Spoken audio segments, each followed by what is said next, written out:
I think that a lot of leaders run the mistake of thinking because they can organize and manage other people's lives and help make sense out of other people's lives and give people a new chapter of life, that they're good at running their own lives. I think that leaders, particularly helping professions, their bias is that they're good at running their own life. And I don't think it's true. I don't think it's true. I think we need help. I think helpers particularly need help. Welcome to Great Practice, Great Life by Atticus Incorporated. What if you could hang out with successful small and solo law firm attorneys, ask them about their successes and failures, their business strategies and mindset habits, then take an insight or two to guide your own growth in your practice? Each week, Steve Riley shares an in-depth look at how to work less while maintaining high client service standards, reduce your stress levels while growing your income, and find time to make changes when you are time-starved. Steve is a lawyer coach for more than 20 years and a former trial attorney. His goal is to provide strategies to help you balance your lives and grow your practice. Now, here's Steve. Hi, Steve Riley. Welcome to this episode of Great Practice, Great Life. Today, we have a very special guest, actually two special guests when I think about it. One just doesn't get as much credit as he deserves, which is my dear friend and business partner, Mark Powers. So the president of our company, the founder of our company, Mark Powers, is with us today. But we're bringing to you today a very amazing person, a very amazing human being who spoke at our 2021 summit and totally changed the lives of a lot of attorneys and a lot of members of our community that were there. And we thought that his voice, his message, his intentionality, his view of the world could be something that could help you shape your great life and your great practice. And so we're bringing today Brother Curtis. So Brother Curtis, Mark, welcome to the episode. Thank you, Steve. Thanks, Steve. And Mark, you were the one that was so kind, so gracious, and so crazy to bring Brother Curtis into our lives. Could you talk for a few minutes about not necessarily his bio, not necessarily his accomplishments, but your experience of him and why he's so special to you and why you thought he'd be so special to our community? It's a wonderfully loaded question in the sense that there's so much special about it. For about 10 years, Curtis, correct me if I'm wrong, but for about 10 years, a number, probably 8 to 10 Atticus members would go to Boston, right, in Cambridge, right outside of Harvard Square, to the monastery where Brother Curtis resides. And he would lead us through a retreat or workshop and also be able to spend a couple of days in their space in silent, in the sort of the presence of silence, if you will. And I can say that for every single person that went to the monastery and spent the time with Brother Curtis and the other brothers, it was a monumental experience. It was transformational. And they left in awe each time. I think, Steve, you may have brought it up at one point. And why wouldn't we invite Brother Curtis to the summit to participate? And I always thought, well, it might be difficult to translate what happened at the monastery and then do it in front of 300, 350 people in a conference room. You know, it was your intuitiveness, brilliance that had to see the possibility of it. And I reached out to Brother Curtis. He was very generous to do it. And it was, from my experience, and I think of many others, the most powerful presentation that we have had at the summit. No, I'm sorry. I agree. I said it was one of the more fun, powerful experiences. And it was interesting because so many of our lawyers are all focused about how to make more money. Like, how do I get ahead? How do I build a better practice? And most of them, before Brother Curtis got on stage, thought we had lost our minds. Like, you guys have hired a monk to speak about gratitude.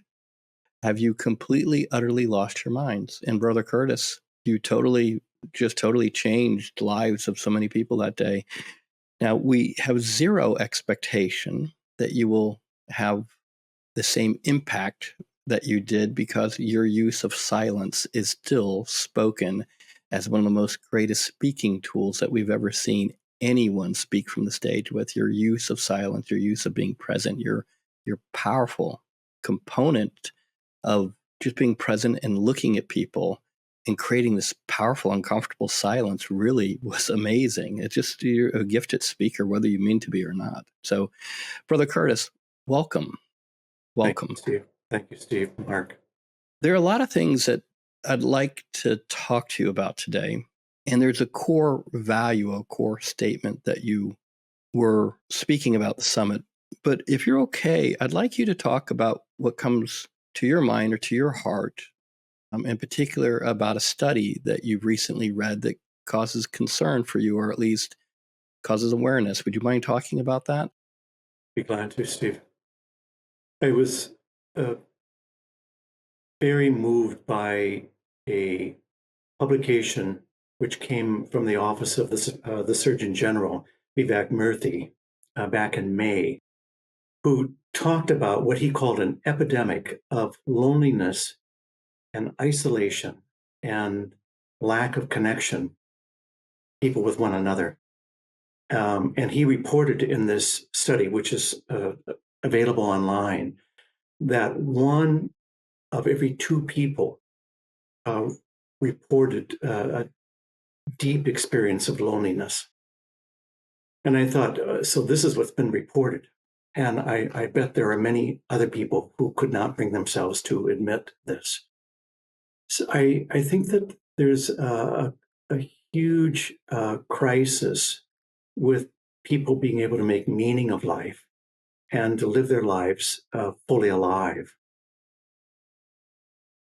And my sense is, Steve and Mark, what you in the Atticus family invite and enable people to work into their practice in excellence, I think probably has a shadow side, because I imagine that many of the lawyers and financial professionals and therapists who come under the wing of your attorneys both understand their clients and the crises that have informed their need for really astute help from a lawyer. But also, I suspect that these same needs oftentimes are needs quite similar to the lawyers who have nowhere to go with this. From what I know about people in leadership, lawyers, academic professionals, clergy, business professionals, there's a huge level of competition, a fear that one is not enough or being enough or becoming enough. And there's nowhere to go with that. And I think that informs the crisis that Dr. Murthy spoke about back in May. How does it show up for you in the retreats that you're doing, the work that you're doing at the monastery? How does that show up for you? Do you I mean, clearly you think that statistic is significant, if not accurate. I mean, in a world where, I have so many different social media platforms that I can connect to anyone, anywhere in the world, this seems to be a startling contrast to life, like the experience of life. Yes. You will likely know these haunting studies that are coming out now about how social media is not working, of how it's not actually putting people in touch in authentic and real ways. The crisis that some people are finding for school-age children and certainly in universities. So I think it has enabled so much what we can do with the social media and online communication, such as a conversation like we're sharing right now. And I think there's a shadow side to that. There's that Jungian phrase that the bigger the gift, the bigger the shadow. And I think there's a huge shadow to this. There's nothing like actually being in real time, real space with another person with whom we can be authentic, with whom we can be real. So for the people that are listening to this, if they perhaps might relate or feel some shadow side to their life, how would you advise them? How would you talk to them? How would you give them some encouragement or support? Steve, could I just ask a clarifying question Sure. on that as well? Sure. Brother Curtis, could you just speak to the shadow side? Help people understand the shadow side versus the authentic side. Can you speak to a little bit about what you mean by that? If you go online, you could see innumerable platforms that are full of promises of what this will do, what this will enable, the connections that will invite, how this will make you more proficient and amazing and beautiful. And I mean, there's just the promises are just endless, just endless. And I think the shadow side is that I think the marketing is actually speaking to real needs, innate needs that we have. But I think it has an inability to deliver on things. When we have young monks and we're teaching them to preach and teach and speak to people in a way that would have connection, but I will encourage them to look at the Sunday newspaper, or to look at what shows up on the side of buses, or look what shows up online when you enter a home space for some website, and see what's being marketed there. Because I think that behind what's being marketed is a promise that this will deliver on addressing a need. I mean, it's Coca-Cola. I mean, markets itself as the real thing, which is amazing for carbonated sugar water. But you get the sense, if you look at the media, that this will actually deliver. But I think what's important to see is what is, and here I'm speaking about the shadow, what's behind the marketing? What is this addressing? What is the real thing that Coca-Cola is promising? Or AT&T used to market pictures of families coming together. And this is a huge promise that with AT&T and the packages that it could offer to the whole family, that the family would be, I don't know, the family would come together, they'd be reconciled, they would enjoy time together no matter where they were in the world. So what is the need what is that speaking to? Because you would think that AT&T is just deific, but it's just speaking to a desperate need to be connected. So I'm talking about the shadow side is to say, so what is behind what's being presented? Why is this marketing prowess so attractive? What is the need that this is identifying? So the shadow side isn't something negative per se. It's just what's behind the message. What's the need? What's the desire? What are we trying to really? I would say I think it could be negative, but I'm not saying it must be negative. I think it's revealing. It's in the shadows.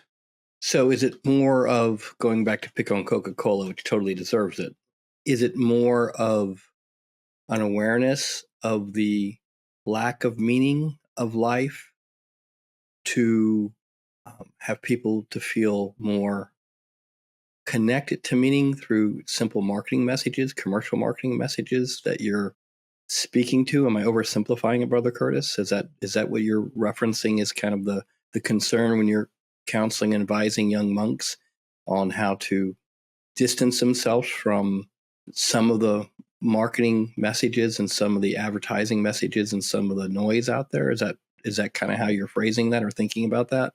With the context of their speaking, Steve, was just to learn from that, like what's being advertised, what's being promised, and what kind of need is this addressing? Whether or not the product we know is going to be able to meet this need, there's some kind of need that's being identified. So if I'm getting it, and I apologize, I just think this is, for me, fascinating just to sort of get the real meaning. But the bigger the promise, the bigger the need. that's going on in society. So if we're promising connectivity, relationship, it really speaks to the shadow side is there's loneliness going on. There's distance going on. And what they're trying to do is promise you, I can get you back to that. And the shadow side is what's I think there's a lot of promising that's going on out there. And to connect your question, Mark, with Steve, where you were going earlier, like, so what if someone's coming to the monastery? They're looking for connection. They're looking to make meaning, looking to find peace in their life. So what's the trek? What is the practice? And I think where I would want to go with that is to say that loneliness is oftentimes most informed by estrangement from one's own self. All right, say that again. Say that again. Loneliness has more to do with your relationship to yourself than it has to do with your relationship with other people. Beautiful. Say more about that, please. But I think that so many people have been raised with certain presumptions of what their life could be or should be. And they are living into these things.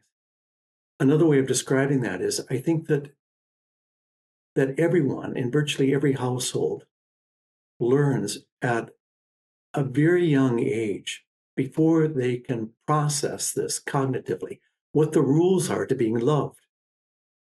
What is it that allows you to belong, to matter, to be loved? And there are certain rules, and we internalize these rules.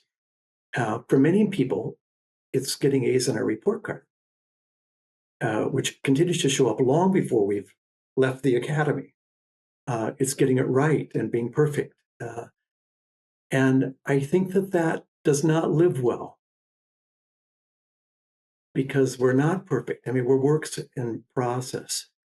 And I think that where the biggest help can be in someone finding their way out of isolation and getting on the path out of loneliness is to be and become their own best friend. I mean, I will tell people sometimes to wink at themselves in the bathroom mirror when you get up in the morning, because there's no one like you. There's no one that's ever been created who is anything like you, with all the gifts and needs, with all the conquests that you have made.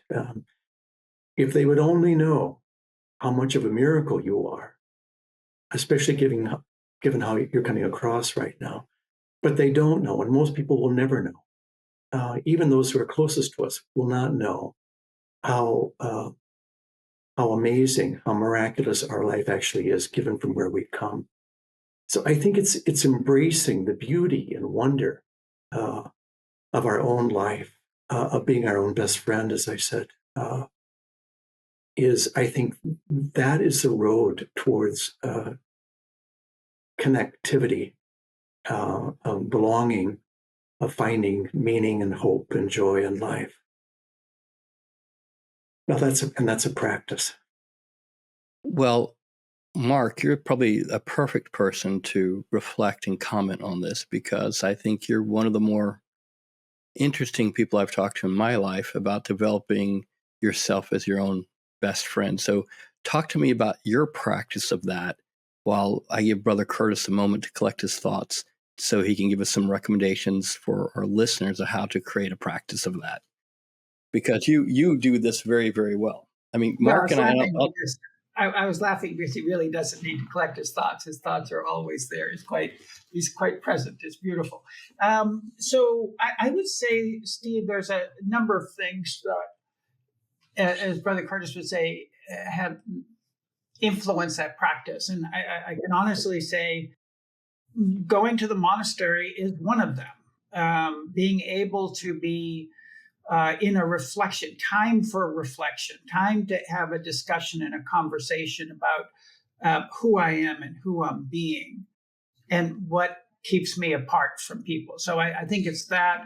I've done an enormous amount of personal work, personal development work, Landmark being one of them. I'm a big fan of Landmark because it was back in my early 30s, it was a punch in the nose to wake me up of how distant and unpresent I was.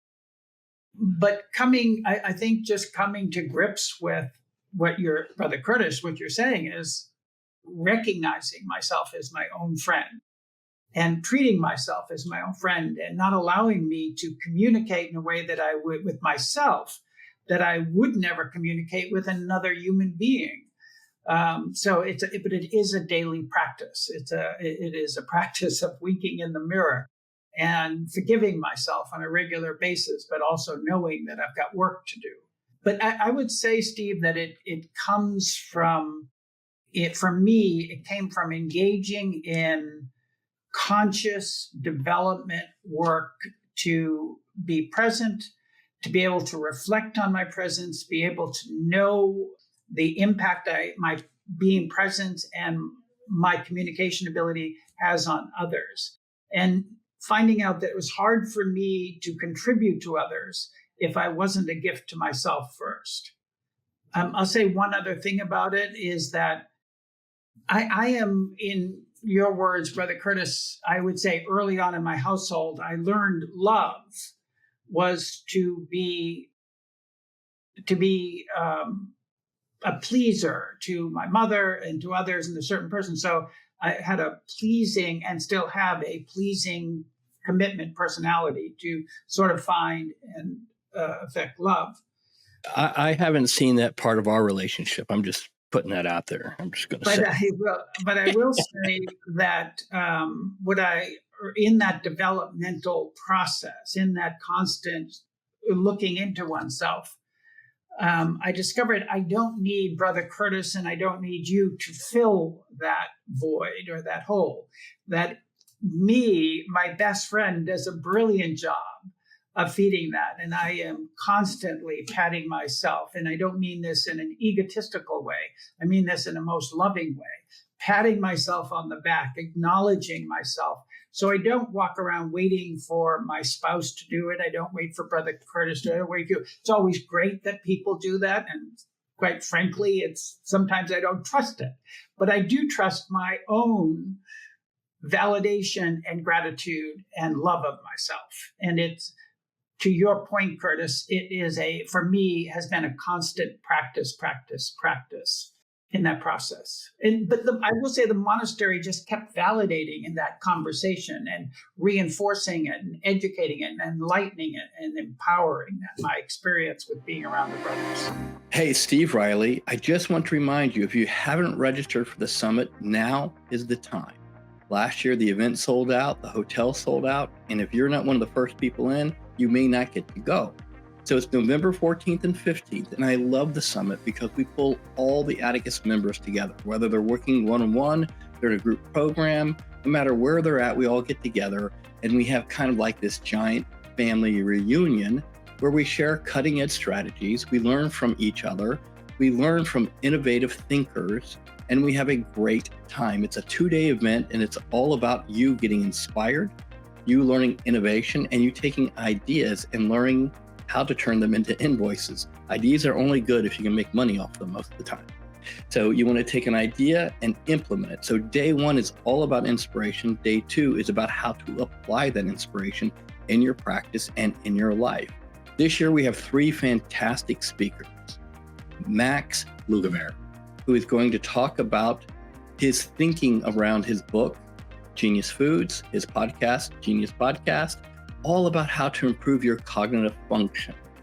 We're also going to have Mike Michalowicz with his new book, All In. It's going to be focusing on how you can build and scale your law firm team. And one of my personal favorites, Robert Rose, is coming back. In fact, I think Robert is the first speaker we've ever brought back for an encore performance. Robert's going to talk to you about how to use content marketing to harness the brand of your law firm? How do you take content marketing and use it to get more, better clients? It's an incredible opportunity for you to learn how to improve your brain, how to improve your team, how to improve your marketing. And those are just 3 of the keynote speakers. So I put some information in the show notes below. Click the link, register. I hope to see you there. So Brother Curtis, what are your thoughts? How would you add to that? I mean, because there's someone listening to this or watching this going, okay, how can I diminish the loneliness? How can I develop this more powerful relationship with myself so that I can be of service to others? What advice would you have? Thank you, Steve. But I love, Mark, what you said. So I'll just piggyback on what Mark has just shared. Several practices come to mind. One is I wake up every day surprised that I'm still alive. I mean, we are all terminal. One day is going to be our last day, and we have no idea even now whether we're going to make it through the day. So to wake up surprised and as we said earlier, to live life as a gift and not as a given. So don't take anything for granted. Take everything as a gift to be held in wonder and amazement, and to not postpone what we think we can realize for some tomorrow that hasn't been created yet. I was talking with someone not so long ago who had all these hopes and plans for retirement, these things that it was a man who had all kinds of things he'd wanted to do, but had never gotten around to do it because of his profession. And I said to him, "You're a goner. I mean, you're a goner. You're not basing your needs and your hopes and your desires on anything that is real. You have no idea if you're going to be alive tomorrow. So live into the now," which I think is another practice, is where I think life happens is now. I think maybe now is my list of 5 most important words. I would say now. I saw a Zen bumper sticker just recently, and the bumper sticker said, "I'd rather be here now." Yeah, That's very clever, actually. I think that when I say living life as a gift, that is that informs our living life gratefully. And I think that there's nothing too small for which to be grateful. So I think you wake up in the morning, you can breathe without mechanical assistance. You've got the muscular dexterity to get yourself out of bed without assistance. So I'm going to interrupt for 1 second. I apologize, Steve, but I want to put what Brother Curtis is saying in a little bit of context for others to hear. What Brother Curtis is now going through is his daily practice. And when one asks, how does one not fight, but one come to grips with the loneliness or deal with the loneliness or come to enjoy one life? It's the practice, and this is what he's talking about, is daily practice. And I want people to hear it not as a list of things, but this is what Curtis does when he wakes up in the morning and how he goes through the day. I'm sorry, Curtis, I apologize. I just wanted to put that in practice. Mark. Well, I think if you get in touch with living your life gratefully, you could just get carried away. I mean, there's nothing that's too big or too small. I mean, just the sheer amazement of being alive, it can be anything, just savoring a sip at a time, your morning cup of coffee, of watching a bird out the window, of getting down low enough on your hands and knees to look at a flower petal. I mean, there's such power in being present to life and then responding in gratitude for the gift that it is to be able to participate in life. So powerful. Gratitude is so transformative. Living it and speaking it. I think also a hugely important practice is clarifying one's vocation. The English word vocation comes from the Latin vocare, which is calling. And when I say clarifying one's vocation, I'm not talking about one's job. I'm talking about what one is called to be. I think that being precedes doing. So what am I called to be in life? Because your being will outlast your job, will outlast your employment. So what am I called to be in life? Which will take on different forms depending on what we're doing. But to clarify being first, what am I called to be? So I can think many, many years back, I thought, you know what, well, I tell you what prompted this. I was called Kurt when I was growing up. I was called Kurt. And I remember one day my third grade teacher introduced this thing called the dictionary. And so everyone was looking up all kinds of words, including, people thought maybe I can find my name in the dictionary. And I found my name, Kurt. And I was just horrified. I was just horrified because it means rudeness. It's just, and then I was so aware that my name actually isn't Kurt, it's Curtis, which has a whole different etymology. It's cortesia, it's courtesy. And I thought, oh, that's what I want to live into. I mean, that's what I want to live into. And so I began working on people calling me Curtis rather than the diminutive Kurt, So I think that some of what that was tapping was my sense, even at a very young age, of my vocation, what I was called to be. I mean, I got in touch with, I think I'm to be kind. I think it's of the essence of not because I'm a good person. I think this is what I've been created to be. I think it's hugely important to ask ourselves the question, to keep asking, what am I called to be? And then to let that inform what we're doing. So whether we're meeting with a client or standing in line at a CVS to pick up a prescription, or anything in between, talking with an attendant on an airplane. If we're clear of the essence of our vocation, who we're called to be, that will inform what we call to do. And what's great is that creates a kind of bridge work to the future, so that quote unquote retirement need not be such a crisis, or diminishment that can happen with old age, where we lose some manual dexterity or even mental dexterity. It need not be such a crisis because of all the things we no longer do. Doing is a secondary, being is what's central. It's a fascinating thing because if you're looking at the traditional relationship to retirement, most people are defining it as their job, not their vocation.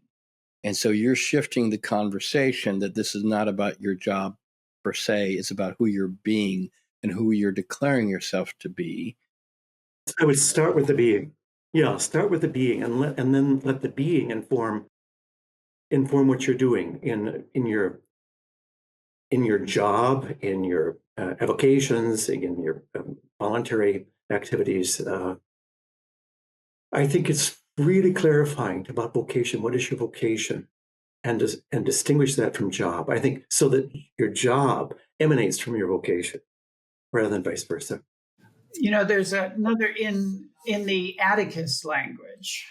One of the exercise we do, Brother Curtis, is called My Great Life.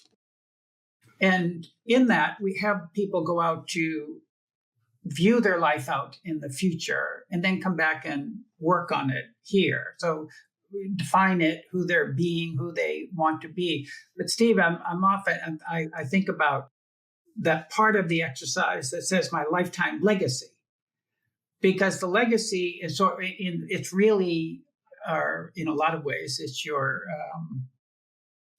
obituary in some ways, right? Is who you were known to be. And so in crafting that in our work, a lot of times people are saying, this is who I'm living into be. And if I were to read mine, it would be taking your words in a lot of ways. Kind, generous, supportive, committed to making a difference in people's lives. But it's in our work, Steve, it's if people are looking that are in the Atticus community, to access what Brother Curtis is talking about, it's one of the places to do that in defining their legacy on who they are crafting themselves to be and living into being. But live the legacy. Yeah, live the legacy. I mean, make it now. I think now is where the action is. Now, I'm thinking there's some words of wisdom from Lucius Seneca, who's a first century Roman senator and philosopher, who said, he's using a sailing image here. He said, if one is sailing and does not know the port to which they are sailing, no wind is favorable. Perfect. That's perfect. You nailed probably the biggest challenge that we've had as a community with our new members, a new member to the Atticus community, whether they're a lawyer, team member, or what have you. The challenge is sometimes I don't care how much money you want to make. I don't care how big you want to grow your practice. I don't care what you want it to look like. Because if you're not designing it around who you want to be and what your lifetime legacy looks like, then no wind will be favorable to the direction of the growth of your practice.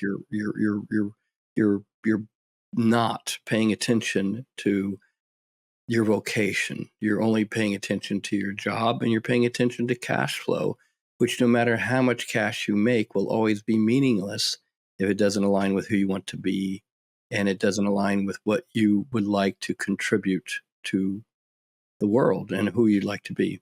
So let me take it one step further, if you're okay. If there's somebody who's listening to this and they're like, well, those are some really fancy words that you guys are tossing around.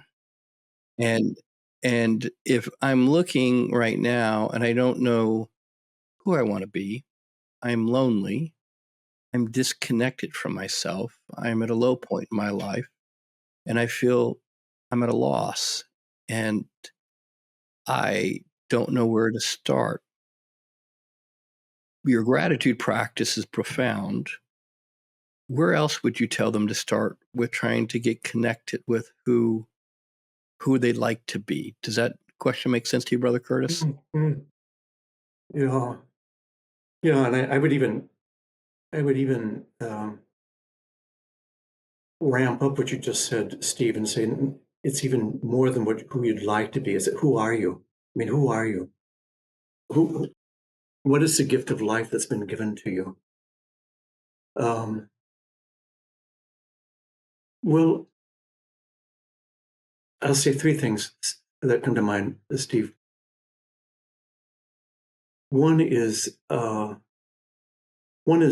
norm in the monastic setting is silence, and the day is divided in halves: the greater silence and the lesser silence, 12 hours each. I think that listening, which is what your Atticus family does professionally all the time, but I think that is a hallmark of living life authentically, of becoming real, is listening deeply to one's own life. For some people, that's a risk because of what one might hear. It may dredge up things from the past. It may, which may be mistakes. It may dredge up things which someone is trying to run from, that someone said no to. That was then, this is now. I think that silence in life, not unlike silence created by punctuation and language, or silence created in music, is what makes music music. Otherwise, it's a cacophony. Without punctuation and language, it's just gibberish. I think silence is hugely, hugely important to create kind of spaces to listen deeply. I think that most people in their active years do not have huge buckets of silent time, but I think it's more the intention than the quantity. Pausing to listen deeply in the cadence of one's day. I think that some people need help with this because they're too frightened to be quiet of what they might hear. And so I think that we need help. Help is helpful. And I think that those who are part of your Atticus circle certainly understand the helping profession. because they do it profoundly. But I think it pertains to all of us. That help is helpful for all of us. And I think all of us need help. I think helpers particularly need help.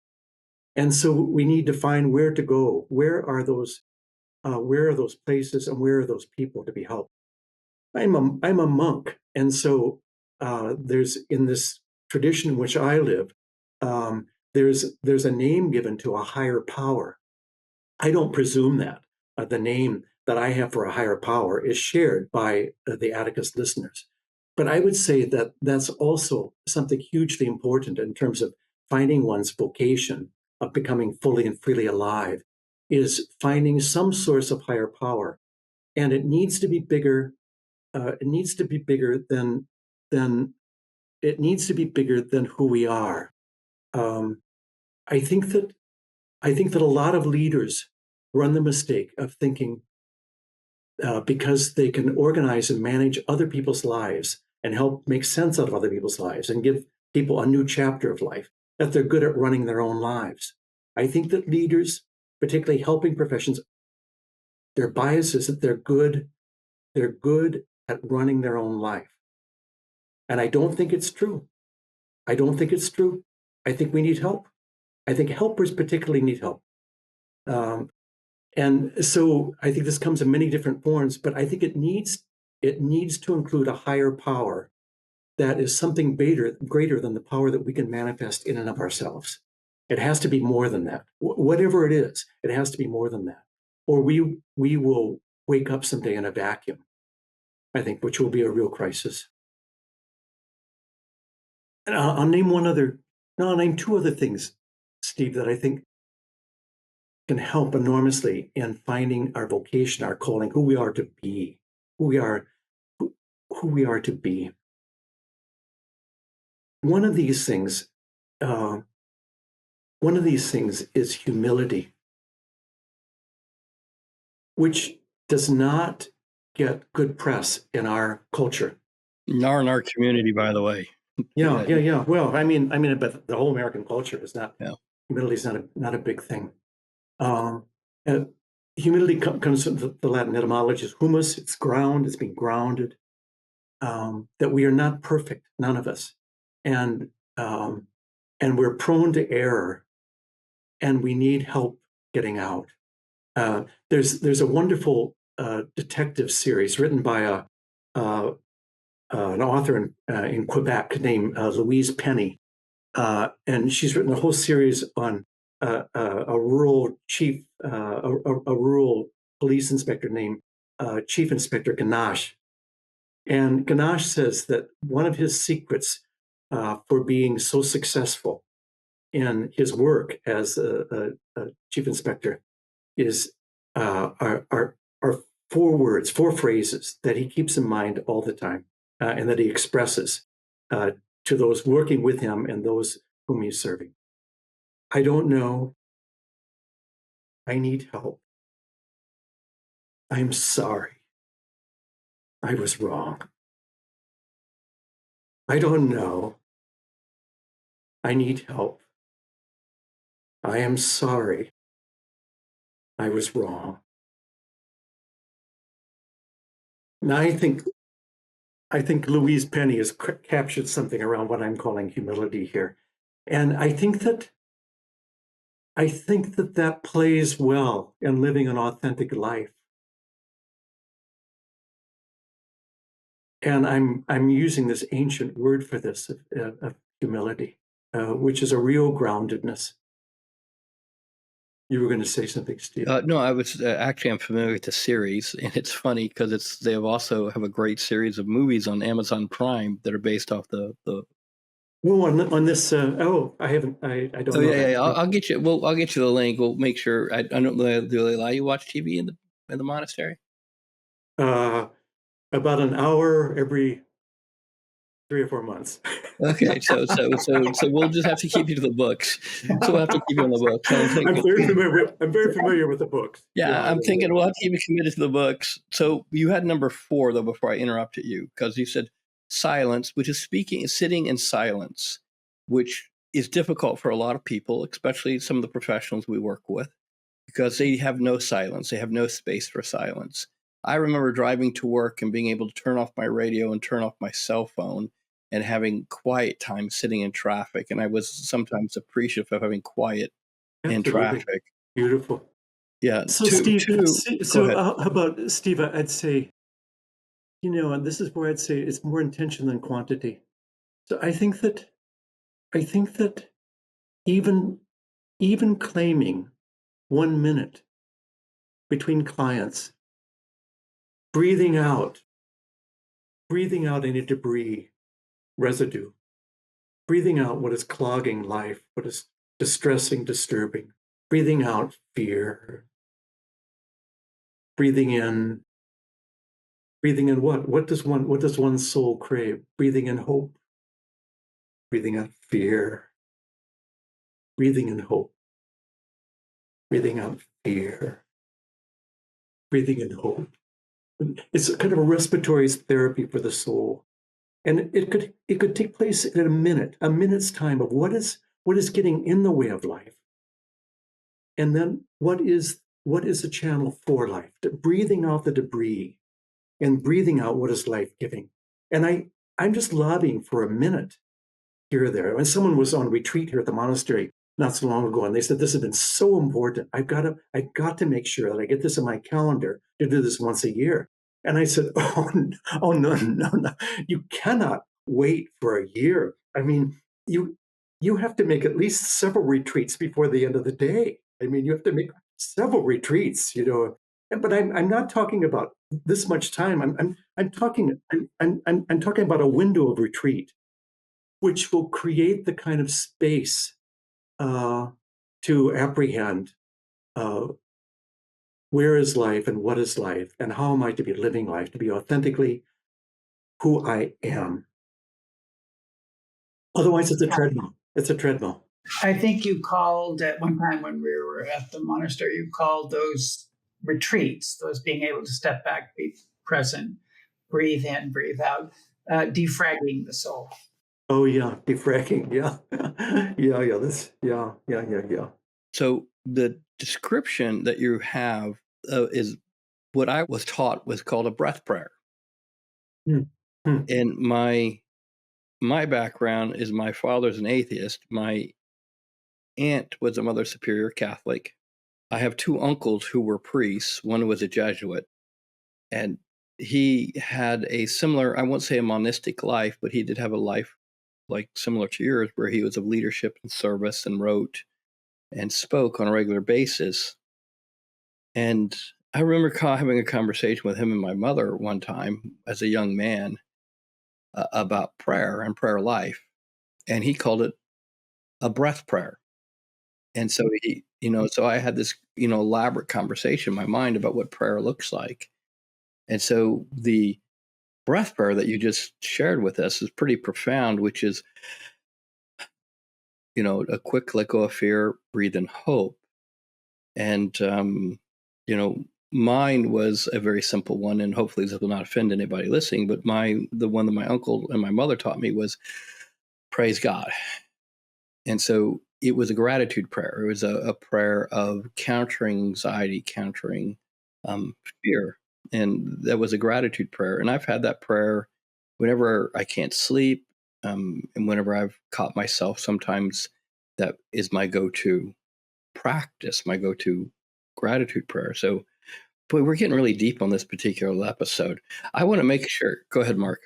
Well, I just want to, one of the things I want to hope our listeners are picking up is the importance and the need for silence in one's life, and what I think you're saying, Curtis, is not like silence, just me being quiet, but I've quieted everything around me. I don't have social media around me. I don't have a TV blaring. I don't have a radio. I don't have a podcast going. I am in the presence of silence. And it's an opportunity to be present, reflect on anything, just reflect, and then come back to the world. But to experience that on a regular basis. And really, this is one of the pathways, at least what I I'm hearing from you, and I would say it's accurate, is this is one of the pathways out of isolation. And it's an opportunity to know thyself a little bit better, to be not trying to get the world to fill up who you are. Yeah, it's interesting. It's not necessarily know thyself, it's listen to thyself, right? Be aware of thyself. And it's to be in an intimate relationship with oneself. Brother Curtis, you have said these are the 3 of the 4 practices that you've identified thus far. One is silence, which we've just talked a little bit about, which is being an awareness, listening to oneself. 2, having a relationship with a higher power, no matter how you define that higher power. 3 is humility. And you're the first monk that I've ever had reference a novel as elements of humility, which I think is awesome. You had a 4th point that you want to make. What was the 4th point? It's about joy.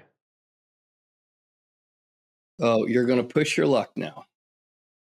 So you're talking about gratitude. You're going to expect lawyers to have an interaction with an emotional state called joy. You are pushing it.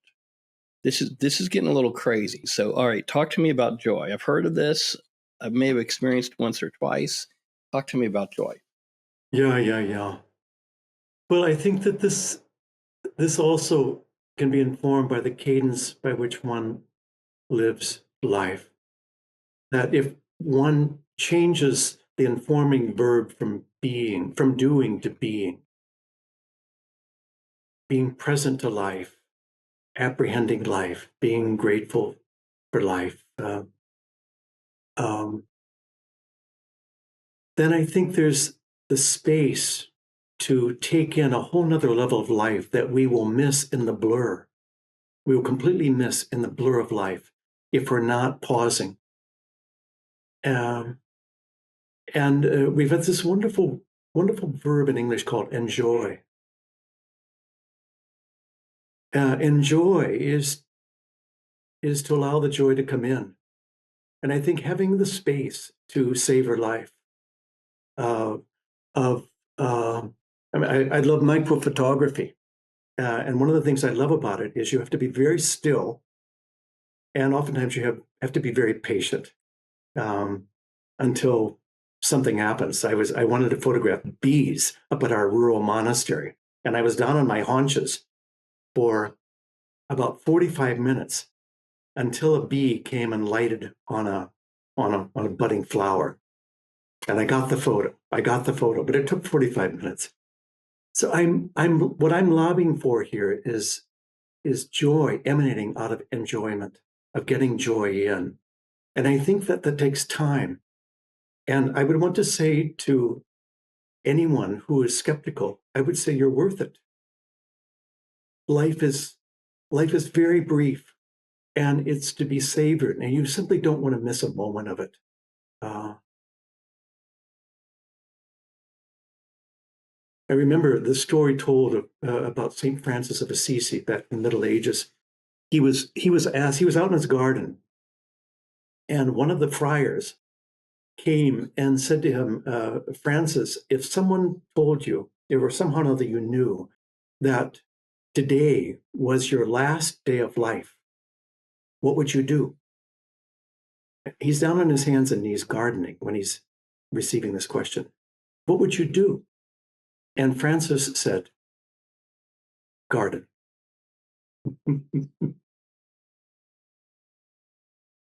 So I'm saying life is to be enjoyed. Life is many things. But if in the orchestration of one's life, joy does not figure in, I think it wants to happen.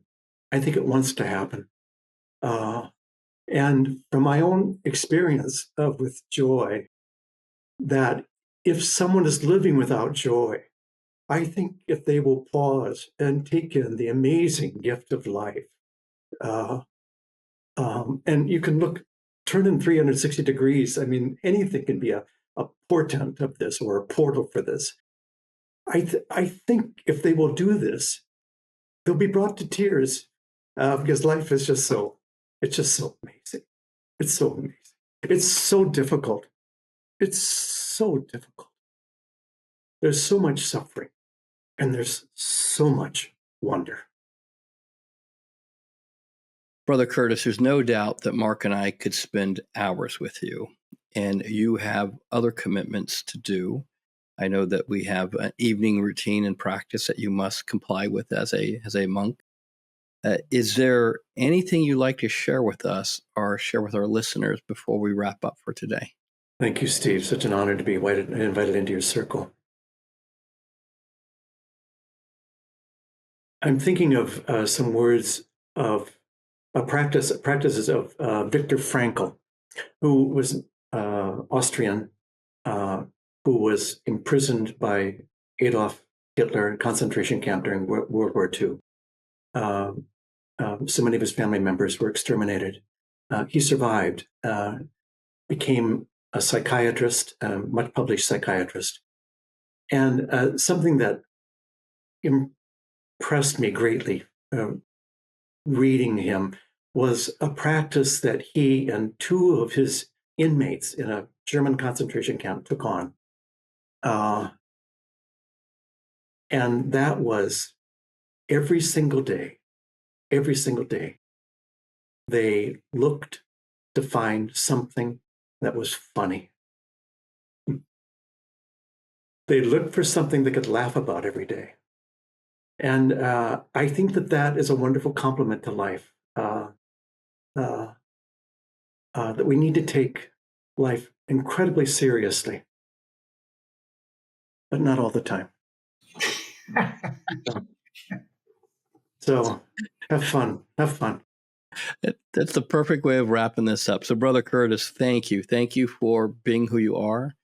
Thank you for giving us a masterclass in gratitude. Thank you for taking the time. And thank you for the humility, being present, and contributing to us so kindly and so greatly. It's so great that you got the conversation of, or at least the definition of Kurt and Curtis straightened out, because we've all been the beneficiary of that. So thank you so much. You're so welcome, Steve, Mark. My honor to be invited into your circle. Thanks for joining this week's episode of Great Practice, Great Life. Please tune in weekly to get the next episode. If you enjoyed the episode, please subscribe, like, and don't hesitate to share it with a friend who you think this episode can help. With that, thanks, and I hope you enjoy next week's episode.